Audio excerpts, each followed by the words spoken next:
बढ़ते आगे, वाराणसी में ज्ञानवापी परिसर का सर्वे आज भी हो रहा है। सूत्रों के मुताबिक इस दौर में कुछ अहम साक्ष्य मिले हैं। ज्ञानवापी परिसर का एएसआई सर्वे आज भी जारी है। 5 घंटे की जांच के बाद एएसआई टीम मस्जिद के गुंबद पर पहुंच गई है। एएसआई की टीम नापजोख कर रही है। बताया जा रहा है कि गुंबद के ऊपर कई साक्ष्य हैं, कई आकृति गुंबद के ऊपर हैं। हिंदू पक्ष की याचिकाकर्ता सोहन लाल ने एएसआई सर्वे के जरिए सच आने की बात कही है। जी मीडिया से खास बातचीत में उन्होंने कहा कि मस्जिद के नीचे तहखाना है। तो हमको तो 100% उम्मीद है व्यास जी का तहखाना हो, उसमें जो है सारे साक्ष्य आज भी जब एएसआई के अधिकारी गए और उसमें आधुनिकतम मशीनों से जब कर रहे हैं, हम लोग तो उस बार छूना मारा था उनको, जो सारे प्रमाणों को, सारी मूर्तियों को, सारे शिलाखंडों को, सारे पाषाण कलाकृतियों को। कल सर्वे के दौरान दोनों पक्ष मौजूद थे। कल के सर्वे में कई कलाकृतियां मिलने की बात कही जा रही है। ज्ञानवापी में सर्वे के लिए जीपीआर टेक्निक का इस्तेमाल भी हो रहा है, जिससे यह पता लगाया जा सकेगा कि मस्जिद के नीचे कोई संरचना दबी हुई है या नहीं। ज्ञानवापी परिसर में एएसआई जो सर्वे कर रही है उसमें व्यास जी के तहखाने का भी सर्वे हो रहा है। वाराणसी में व्यास परिवार के सदस्य जितेंद्र नाथ व्यास से हमने खास बातचीत की। उन्होंने जी न्यूज को बताया कि तहखाने में क्या हो सकता है, किस तरह के सबूत हो सकते हैं। ज्ञानवापी का सर्वे जारी है। एएसआई की टीम व्यास जी के तहखाने में मौजूद है। सर्वे लगातार जारी है, लेकिन अंदर के जो प्रमाण है, अंदर क्या चीज मौजूद है, हमारे साथ व्यास जी के परिवार के एक सदस्य मौजूद है। सर, पहले नाम जान ले आपका। हमारा नाम जितेंद्र नाथ व्यास है। ये जो तहखाना है जो बंद पड़ा था, इसके भीतर क्या है? हम आपकी जुबानी जानना चाहेंगे कि ये तहखाने में जो मिट्टी का ढेर है, जो मिट्टी के ढेर के पास का जो क्षेत्र है जहाँ बांस बल्लियां हैं, वहाँ क्या है? बांस बल्लियां हैं, उसमें सारे जो है जैसे पूजा के सब सामग्री होती है, कलश वलश जो ये सब वहाँ पर रखे जाते थे शुरू से, आज भी रखे जाते हैं। और रामायण के बांस बल्ली भी वहाँ रखाती है शुरू से ही, हमेशा से जो है हमारे अनुमति के बिना नहीं रखाता है, हमारे अनुमति से ही वो सब रखे जाते हैं अंदर। जो मिट्टी का ढेर है, जिसको कहा जा रहा है कि मिट्टी का ढेर है, उसके नीचे क्या है व्यास जी? अब उसके नीचे तो जो है जब खुदाई होगी तो मालूम होगा उसमें नीचे क्या है। अब तो मंदिर का सब अवशेष है उसमें, वो तो सब गिरा था, वो सब मलबा है नीचे। सिंगार गौरी के पीछे जो है वो सब मलबा ही है, सब मलबे का ही मंदिर का ढेर है वो सब। नू हिंसा के बाद बैठक और पंचायतों का दौर शुरू हो गया है। आज गुरुग्राम में भी एक बड़ी महापंचायत बुलाई गई है और प्रशासन ने इसे लेकर अलर्ट जारी किया है। गुरुग्राम के तिघर गांव में आज हिंदू पक्ष महापंचायत कर रहे हैं। गुरुग्राम के तिघर गांव में भारी सुरक्षा बलों को तैनात किया गया है। हिंदू पक्ष का कहना है कि गुरुग्राम के सेक्टर 57 अंजुमन मस्जिद पर हुए हमले के बाद जो गिरफ्तारियां हुई हैं, उनमें से कई लोग ऐसे हैं जिनका इस केस से संबंध नहीं है। पुलिस की कार्रवाई के विरोध में महापंचायत हो रही है। आज इस बात पर चर्चा हो रही है कि उनकी आगे की रणनीति क्या होगी। वहीं दूसरी ओर पुलिस उपद्रवी और संदिग्ध लोगों की गाड़ियों को रोक रही है। प्रशासन ने आज की महापंचायत में भगवा रंग के कपड़े ले जाने पर रोक लगा रखी है। तिगरा गांव की ओर जाने वाली गाड़ियों की गहनता से चेकिंग की जा रही है। तिगरा गांव की जो एंट्री है वहां पर पुलिस बल जो है पूरी तरह से मुस्तैद है और तिगरा गांव की महापंचायत में जाने वाले तमाम वाहनों को पूरी तरह से चेक किया जा रहा है। चाहे कोई भी शख्स तिगरा गांव में एंट्री कर रहा है, गाड़ियों के द्वारा उन गाड़ियों को पूरी तरह से चेक किया जा रहा है। खास बात यह है कि जो इस गांव की ओर भगवा कलर का जो गमछा या कपड़ा लेकर जा रहा है, उसको यहां से अंदर नहीं जाने दिया जा रहा है।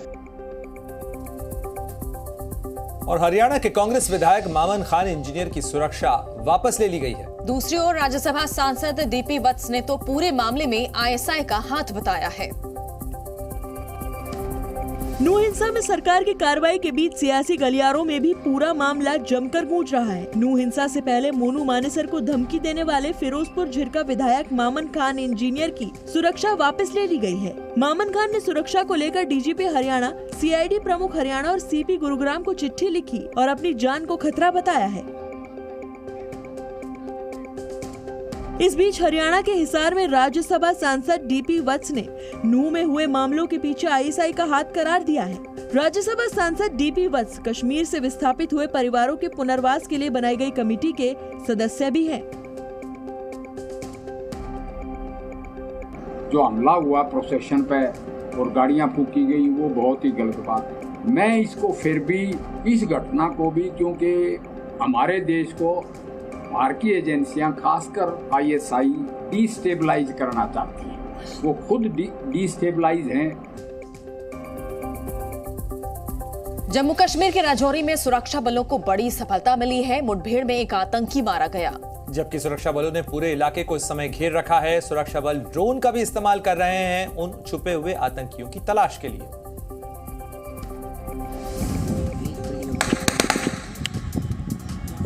जम्मू कश्मीर में शनिवार को भी सुरक्षा बलों की आतंकियों के साथ मुठभेड़ हुई। राजौरी में सुरक्षा बलों और आतंकियों के बीच हुई मुठभेड़ में एक आतंकी मारा गया है। इस दौरान आर्मी ने एक आतंकी को ढेर कर दिया है। जम्मू के ADGP मुकेश सिंह ने इस कार्रवाई की जानकारी दी है। ADGP के मुताबिक आतंकियों के छिपे होने की सूचना पर तलाशी अभियान शुरू किया गया। इसी दौरान गोलीबारी शुरू हुई। अब तक की कार्रवाई में एक आतंकी मारा गया है। हालांकि अभी इसकी पहचान नहीं हो सकी है। राजौरी जिले के खवास इलाके में सैन्य ऑपरेशन अभी भी जारी है, जहां सेना और पुलिस के जवान इलाके को सील कर तलाशी अभियान चला रहे हैं। 2 से 3 आतंकियों को भी सुरक्षा बलों ने घेर रखा है। आतंकियों के खिलाफ ऑपरेशन में सेना सर्विलांस मल्टी ड्रोन RAPS का इस्तेमाल कर रही है। इस ड्रोन के जरिए 1500 फीट की ऊंचाई से दुश्मनों पर नजर रखी जा सकती है।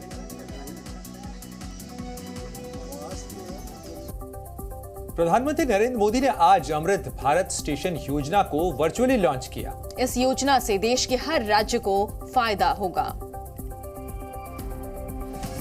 प्रधानमंत्री नरेंद्र मोदी ने आज देशवासियों को बड़ी सौगात दी। पीएम ने अमृत भारत स्टेशन योजना का वर्चुअली लॉन्च किया। इस योजना के तहत 508 रेलवे स्टेशनों का कायाकल्प होने जा रहा है।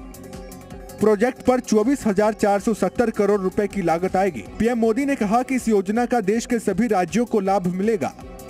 उत्तर प्रदेश में करीब 4,500 करोड़ रुपए के खर्च से 55 अमृत स्टेशनों को विकसित किया जाएगा। राजस्थान के भी 55 रेलवे स्टेशन दोबारा बनेंगे। राजस्थान के भी 55 railway station Amrit Bharat station बनेंगे। MP में 1,000 करोड़ रुपए के खर्च से 34 स्टेशन का कायाकल्प होने वाला है। रेलवे स्टेशनों के पुनर्विकास का काम अगले 30 सालों की जरूरतों को ध्यान में रखकर किया जाएगा। अमृत भारत स्टेशन योजना के तहत स्टेशनों को सिटी सेंटर के रूप में विकसित किया जाएगा। मुंबई में होने वाली इंडिया गठबंधन की बैठक की तारीखों का ऐलान हो गया है और बैठक में राहुल गांधी का भव्य स्वागत किया जाना है। तो साथ ही इस तीसरी बैठक की मेजबानी उद्धव ठाकरे की शिवसेना करेगी। विपक्ष के INDIA गठबंधन की तीसरी बैठक मुंबई में 31 अगस्त और 1 सितंबर को होना तय हो गई है। सांसद संजय ने कहा कि शिवसेना UBT मुंबई में होने जा रही तीसरी बैठक की मेजबानी करेगी।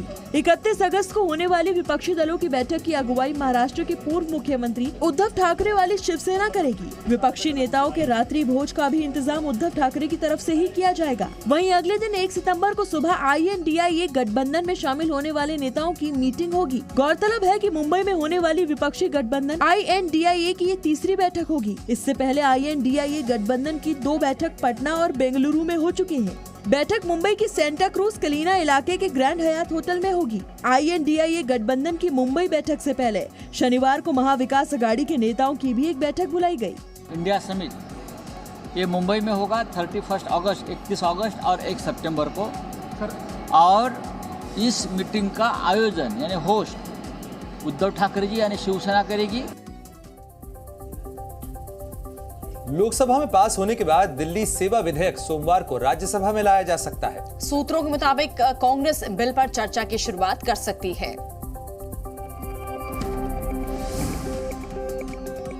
दिल्ली के अधिकारियों की ट्रांसफर पोस्टिंग से जुड़े विधेयक पर सोमवार को राज्यसभा में चर्चा हो सकती है। सूत्रों के मुताबिक केंद्र सरकार इसे इस दौरान पारित कराने की पूरी कोशिश करेगी। गुरुवार को लोकसभा में दिल्ली सेवा बिल पारित हो चुका है। सोमवार को बिल राज्यसभा में आने के बाद विधेयक पर चर्चा के समापन के बाद सोमवार की शाम को ही विधेयक को पारित करने के लिए मतदान कराया जाएगा। सूत्रों के मुताबिक वरिष्ठ कांग्रेस नेता अभिषेक मनु सिंघवी विपक्ष की ओर से बहस शुरू कर सकते हैं। सिंघवी ने प्रशासनिक सेवाओं पर नियंत्रण से जुड़े मामले में दिल्ली सरकार का प्रतिनिधित्व किया था। मणिपुर मुद्दे पर चल रहे गतिरोध को खत्म करने के रास्ते पर चर्चा कराने के लिए शुक्रवार को INDIE गठबंधन के कुछ नेताओं ने राज्यसभा में सदन के नेता पीयूष गोयल और संसदीय कार्य मंत्री प्रहलाद जोशी से मुलाकात की थी। माना जा रहा है कि कांग्रेस सांसद रजनी पाटिल का निलंबन रद्द किया जा सकता है। वहीं आम आदमी पार्टी के सांसद संजय सिंह का निलंबन रद्द होने की कोई उम्मीद नहीं है। मध्य प्रदेश के छिंदवाड़ा में धीरेन्द्र कृष्ण शास्त्री ने रामकथा की शुरुआत कर दी है, जहां मध्य प्रदेश के पूर्व मुख्यमंत्री कमलनाथ और उनके बेटे नकुल नाथ भी बाबा बागेश्वर की कथा में शामिल हुए। छिंदवाड़ा में बागेश्वर धाम के पीठाधीश्वर पंडित धीरेन्द्र कृष्ण शास्त्री की 3 दिवसीय रामकथा का आज आगाज हो गया है। पूर्व मुख्यमंत्री कमलनाथ और उनके बेटे नकुल नाथ भी कथा में शामिल हुए। कमलनाथ अपने परिवार के साथ यहां स्टेज पर मौजूद थे, जिन्होंने बाकायदा बाबा धीरेन्द्र शास्त्री की आरती उतारी और फिर टीका लगाकर उनका स्वागत किया।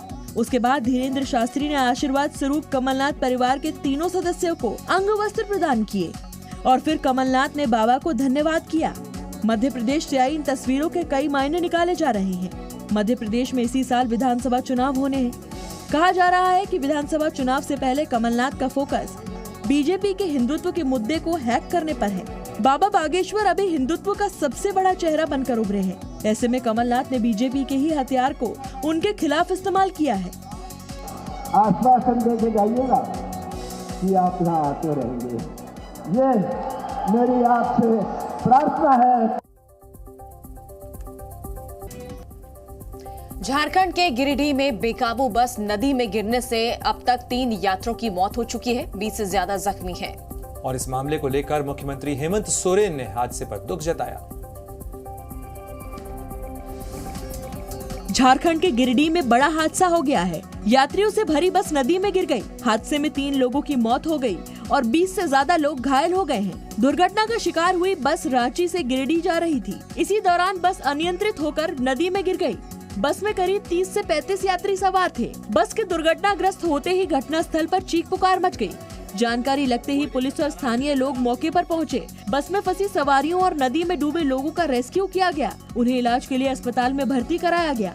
झारखंड के सीएम हेमंत सोरेन ने ट्वीट कर हादसे पर दुख जताया है। घटना की सूचना मिलते ही केंद्रीय शिक्षा राज्य मंत्री अन्नपूर्णा देवी, बीजेपी के प्रदेश अध्यक्ष बाबूलाल मरांडी, प्रदेश संगठन महामंत्री कर्मवीर सिंह, डीसी नमन प्रियेश लकड़ा, एसपी दीपक कुमार शर्मा के अलावा कई अधिकारी मौके पर पहुंचे।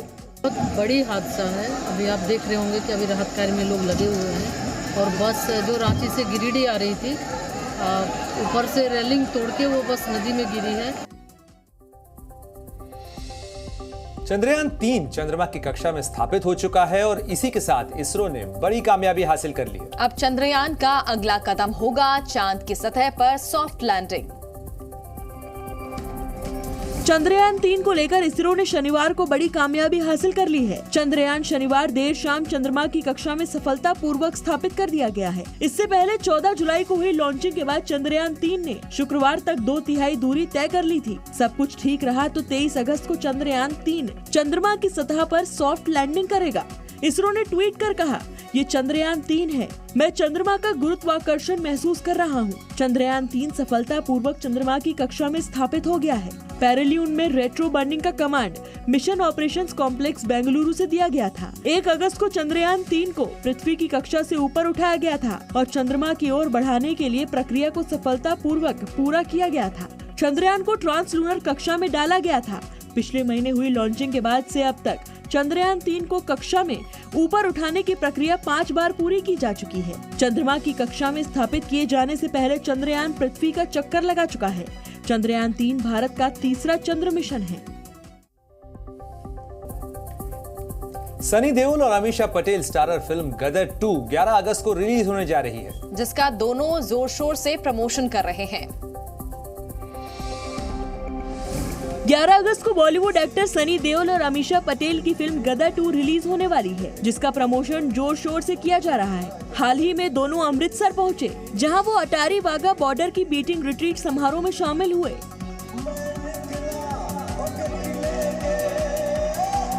सनी देओल पंजाबी आउटफिट में नजर आए। उन्होंने कुर्ता पजामा पहना हुआ था। वहीं अमीषा पटेल भी सकीना के किरदार की तरह ही कपड़े पहनी दिखाई दी।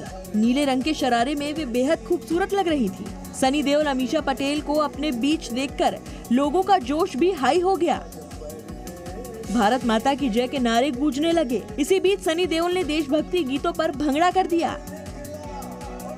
उनके साथ अमीषा पटेल भी थिरकी। सनी देओल ने अपने खास अंदाज में फिल्म गदर का मशहूर डायलॉग भी सुनाया। हिंदुस्तान जिंदाबाद है, जिंदाबाद था और जिंदाबाद रहेगा।